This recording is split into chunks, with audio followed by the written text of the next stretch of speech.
the aim of the second lab experiment is the same as that of the first one, which is to implement and explain the uses of a moving average filter, a derivative filter first order difference, and a derivative filter 3-point central difference by using a live PPG signal and two different ECG signals.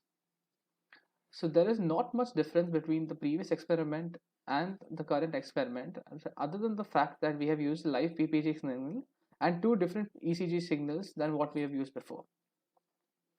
So I would just be going over the differences that have been implemented in this particular lab, and the other details can be found in the previous lab. So what is a PPG sensor? So a PPG sensor is a high precision light sensor used to detect volume of blood flow to understand the fluctuation in heart rate. So because of the continuous pumping of the heartbeat, the amount of blood in the capillary vessel keeps on changing. Now, a light emitting diode ends up sending out a ray of light which gets reflected and refracted. Depending on the amount of blood here, the intensity of the reflected light changes.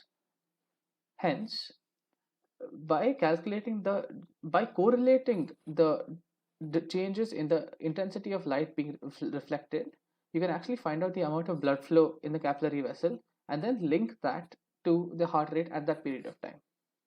So a main advantage of using a PPG sensor is that it is very light and portable, and hence are used in everyday applications such as Fitbits. Now, what is an ECG machine? Now, an ECG machine is a non-invasive painless test where electrodes are attached to your body, and these electrodes detect the electrical activity of your heart and then convert that into a heartbeat. So an ECG machine is more precise than a PPG sensor. However, it is very bulky and hence can't be used for portable applications. Now, all of this is the same as the previous lab experiment, and the change in the code only lies in processing the live PPG data.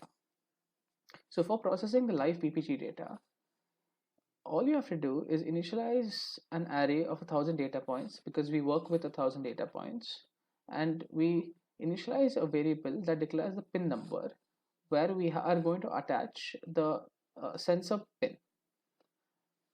Now we have considered A0 because we assume that our sensor is connected to the A0 of the Arduino board.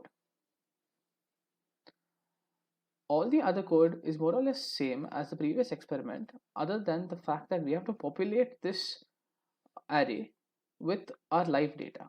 So what this loop does, it basically just takes 1,000 data points and populates this array data. So analog read reads the analog value that the sensor at pin A0 provides. We have delayed this process by 10 milliseconds because after 10 milliseconds a new sample can be generated which populates this data.